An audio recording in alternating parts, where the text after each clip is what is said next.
Excited. 15 February India Pakistan match on आहे, जे की तुम्ही सगळीकडे न्यूजमध्ये बघितलेलाच असाल. त्यामध्ये जे पी सी बीनं आय सी सीला रेव्हेन्यू शेअर वाढवून मागवलेला, परत बांगलादेशसाठी जे काय सँक्शन्स होणार होते ते तुम्ही कॅन्सल करा, plus bilateral series between India and Pakistan, handshake is mandatory during the match, and tri series between India Pakistan and Bangladesh. ह्या ज्या गोष्टी होत्या त्या तुर्तास आय गेस आय सी सीनं स्टॉप केलेल्या आहेत, रद्द केलेल्या आहेत त्यांच्या मागण्या. का?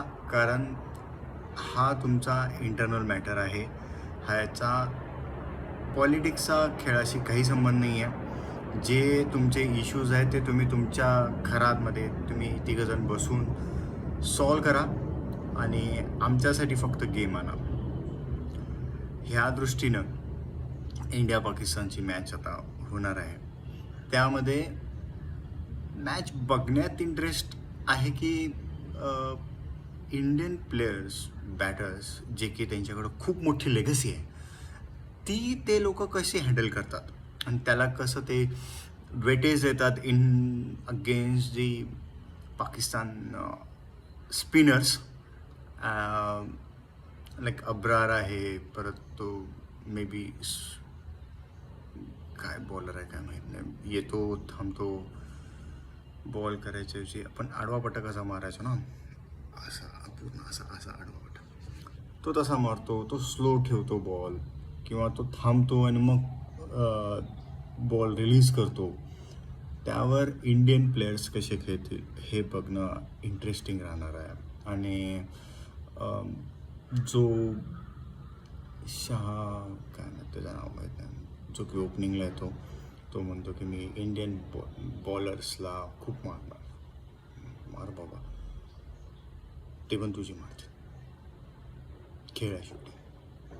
काल तुझा दिवस होता, आज त्यांचा दिवस आहे आणि इंडियाचा तर नेहमीच दिवस असतो, त्यामुळे त्यात काय वाद नाही.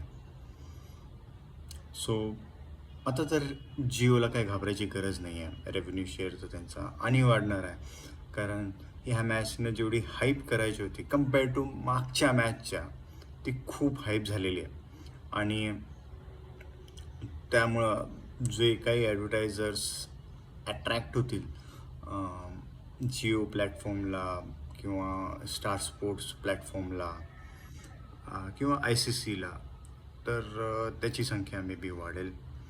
आणि जर मॅच इंटरेस्टिंग झाली, लाईक कालची मॅच इंटरेस्टिंग झालेली होती against the Afghanistan and south Africa, खूप मॅच इंटरेस्टिंग होते. असं वाटलं नव्हतं की ही मॅच इंटरेस्टिंग राहील, परंतु 2 सुपर ओव्हर्स झालेले आहेत त्यामध्ये.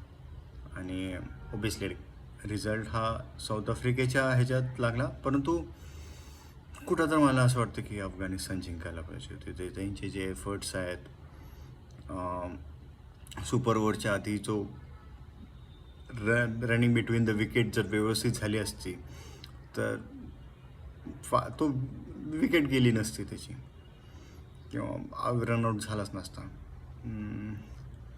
त्यानंतर वेस्ट इंडिज इंग्लंड, जिथं वेस्ट इंडिज जिंकलेली आहे, त्याच्या आधीची तर मॅच लिजेंडरी झालेली आहे अगेन्स्ट नेपाळ अँड इंग्लंड, जे की म्हणजे डार्क हॉर्स म्हणू शकतो आपण, किंवा ज्याला काहीच इंटरनॅशनल संघाबरोबर न खेळण्याचा अनुभव, जशी ती टीम आहे. ॲक्च्युली त्यांनी खेळलेले आहेत, एशिया कपमध्ये खेळलेलं आहे, परंतु इतका वास्ट अनुभव नसताना पण त्या जी जिगरीपणा दाखवलेला आहे इंग्लंडला नमवण्यासाठी, जो त्यांनी प्रयत्न केला शेवटच्या ओव्हरपर्यंत.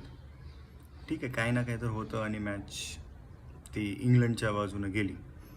पण ती मॅच पण खूप मस्त झालेली होती. त्या मॅचला जो क्राऊड होता, जो की आफ्टर मॅच क्राऊड, काही व्हिडिओज पण आले ज्यांनी की नेपाली जे फॅन्स होते त्यांनी जे थ्रो केलेले जे कचरा होता किंवा असं ते व्यवस्थित काहींनी, नॉट एव्हरीवन, काहींनी तो क्लीन केला.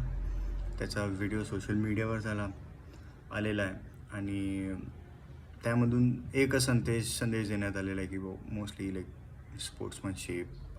आपल्याला जर आपण आपल्या संघासाठी आलेलो आहे आणि जर आपण घाण पण करत आहोत तिथं, तर आपण आपली जबाबदारी आहे, नैतिक जबाबदारी आहे की ती आपण पूर्णपणे पार पाडावी आणि ते क्लीन करावं. सो ह्या सगळ्या अशा काही गोष्टी झालेल्या. तुर्तास मी इथं थांबतो. काही अपडेट असेल तर तुमच्याबरोबर नक्कीच पोचवेन. धन्यवाद.